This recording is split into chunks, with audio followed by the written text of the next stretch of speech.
I turned the official Pokédex entries into an animal documentary. Pokemon is all about capturing creatures and letting them fight each other, but most of these creatures had a life before being captured that you can only really read about in the Pokédex. What if you could actually see how they lived in the wild? In this video, we're turning every official Pokédex entry for Flygon into a full 3D wildlife documentary, with slow-mo shots, dramatic close-ups, and of course, narration. Throughout this video, we'll get to know the insane effort it takes to film animal documentaries, how to create a 3D animation in that style, and maybe a little bit more about the life of Flygon. This is what the 3D animation should look like in the end.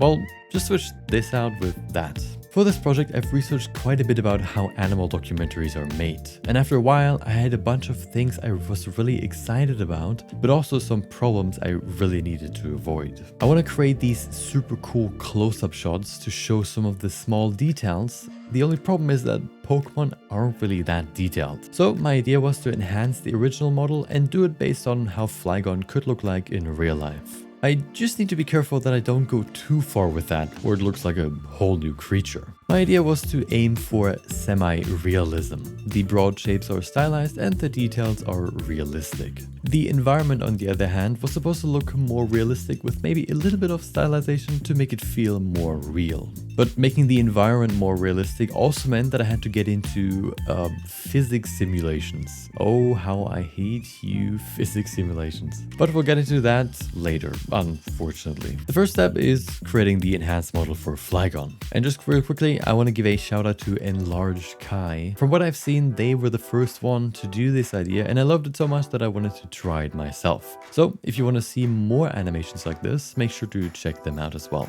But now let's see what we can do to realistify Flygon.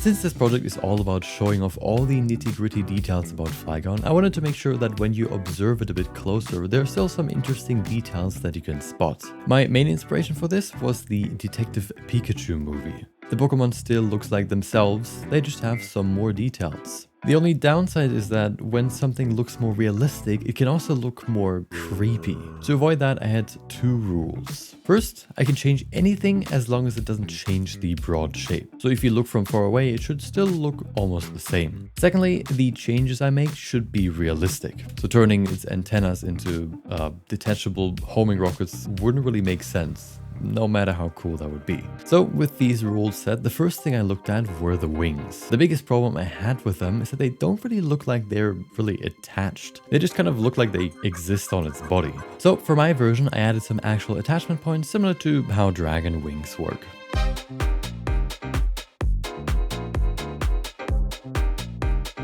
Another weird thing about the original wings was this red border.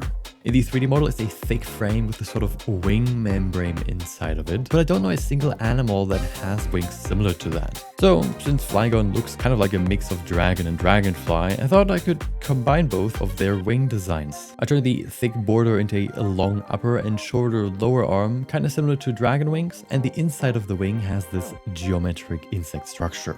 This changes the wing structure quite a bit from the original, but I think once the colors are back, it'll work quite well. But I'm curious what you think once you see the final version. And with the wings done, there were two more broad changes I've made to Flygon. The first one are its hands. I liked how Charizard's hands got changed in Detective Pikachu, so I took inspiration from that and turned them from this into this. They don't look super different, but now Flygon actually has thumbs.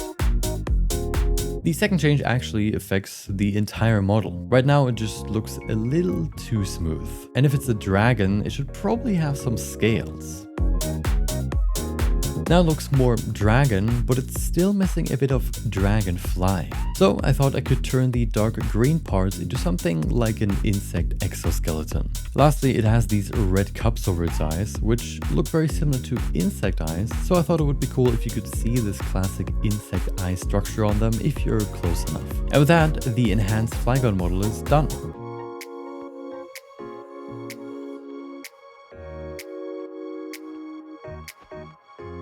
Also, you never really see it in the final animation, but I wanted to just, let you know that I added paw pads to the bottom of its feet because, why not? So now that the main star of the show is ready, it's time to create the animation.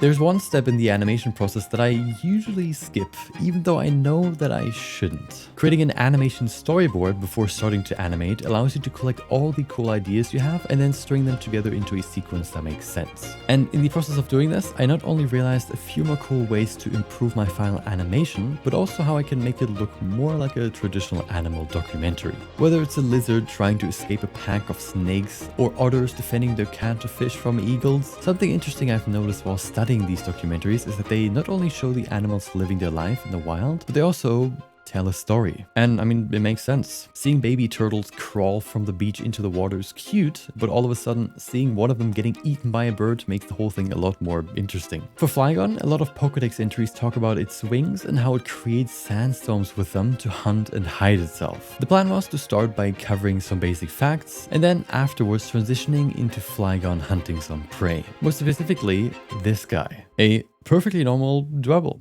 just like any other. Another interesting thing I realized is how different filming for a documentary like this is compared to a traditional film. In traditional movies, you create the story and then you can plan out what the best way would be to show that story. For animal documentaries, however, the spectacle just happens and you have to hope that you are lucky enough to be able to capture it. Sometimes film crews wait for days or months just to be able to film a single behavior of an animal. So for my animation, I needed to keep that in mind as well. Sometimes the only shot you have has some leaves in front of it, and sometimes the animal is at the edge of the screen. Adding imperfections into the shots is important to make it look believable. The last thing I wanted to mention for the storyboard are these colors. I knew that I would have a pretty tight deadline for this project. I had a trip to Norway coming up in a couple of weeks, which meant that if I wanted to finish this project before I leave, I would have around 12 days in total to create the animation. For comparison, my projects usually take between 1 to 2 months. So I desperately needed to find ways to speed up my process for this one. One way I found to save time was to batch multiple shots I had planned into one environment. Each color is a unique environment. Unfortunately, that also meant that I had to cut this scene to save time, where a sand shrew gets buried in sand by a drive-by Flygon sandstorm, but at least the rest made it into the final animation, so let's start by creating those environments.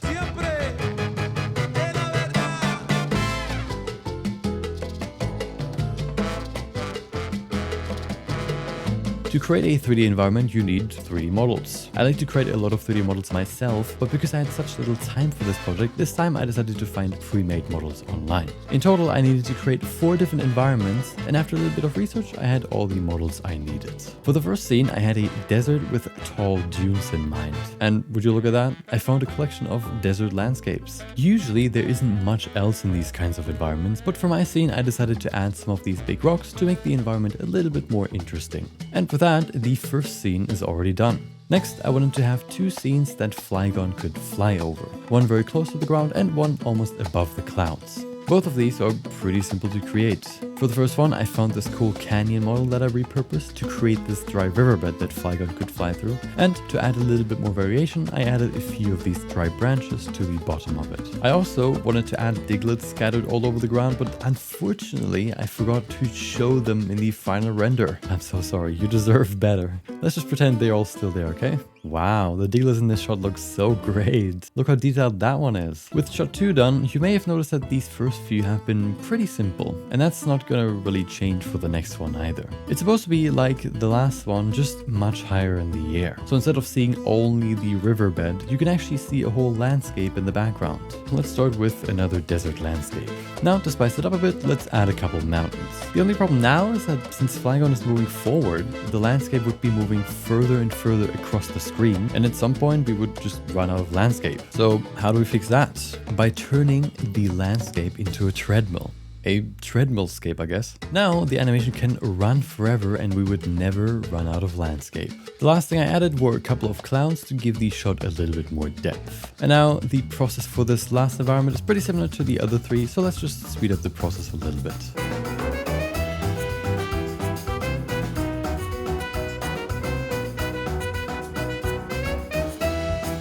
Look how happy Dwebble looks now that it's finally back in its natural habitat with all its natural Dwebble friends. And with all environments done, the second to last step is to finally animate Flygon.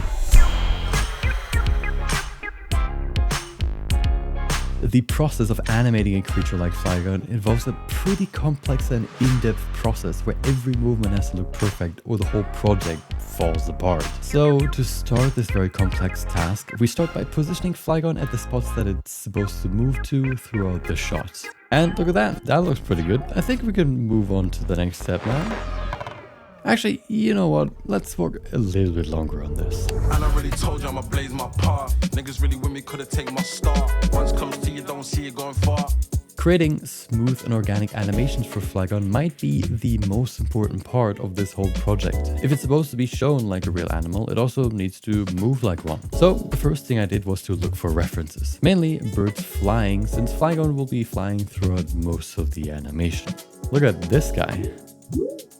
After studying these references for way too long, it's time to start animating.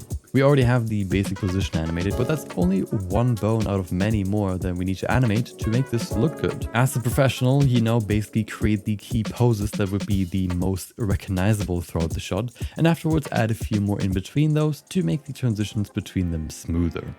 Luckily, I'm not a professional, so I can do whatever I want. What I did instead is animate each necessary bone one after the other for the entire animation, usually starting with the main body and then branching out to all the individual limbs, head and tail.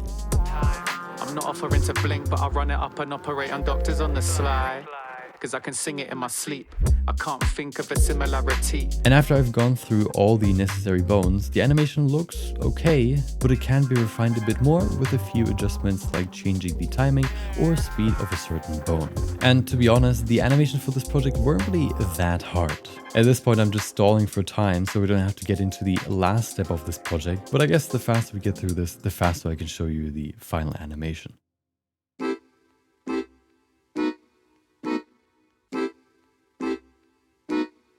I have thought very long and very hard about how I can avoid this step, but there's just no way around it. The one big thing that is still missing are the sandstorms. And how do you create sandstorms in 3D? With a lot of pain and suffering, also known as physics simulations. But you can't just turn the whole desert into endless amounts of sand grains and simulate what would happen if Flygon flew over it. Instead, you need to think in your head what would happen and then create a physics simulation that simulates something that looks kinda like what you have in mind. Well, at least that's how you do it in Blender. Other programs might be able to simulate a sandstorm more accurately, but instead of being able to afford those, I prefer to buy groceries for the next 2 months. So to create a sandstorm simulation, I started by slapping this shape onto the bottom of Flygon. This shape will be used to create smoke during the simulation. Why smoke? Because there isn't really a dedicated sand simulation, so if we give the smoke a yellowish color, it basically looks like sand. And look at that, it looks pretty bad.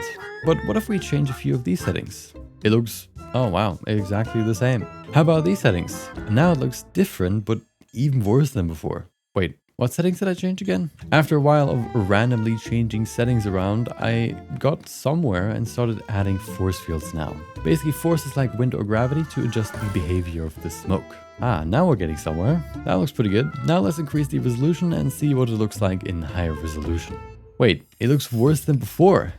And that basically describes my experience with physics simulations in Blender. In the end, I was able to get it to a spot I was happy with, but the process of creating these just feels so random and you never really know how long it'll take to create what you're looking for. But maybe I just need to do it more and at some point it'll become more intuitive. Luckily, for the last scene, I was able to avoid simulations altogether and use volume shaders instead. But I don't want to bore you with that. Overall, this project was pretty fun. There's definitely a lot more that could have been refined, but for the 12 days I had to create this, I am pretty happy with the end result. Let me know what you think. Did I go too far with Flygon's changes? Do you like the final animation? If enough people are interested, I might even do a few more of these. I don't think I would run out of Pokemon to cover anytime soon. And next time I'll have a little bit more time to work on it.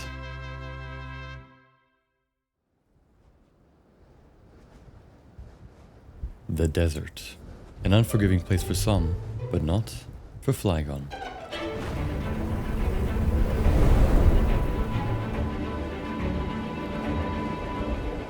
It soars through the air, seemingly without effort, kicking up sand in the process if it's close enough to the ground.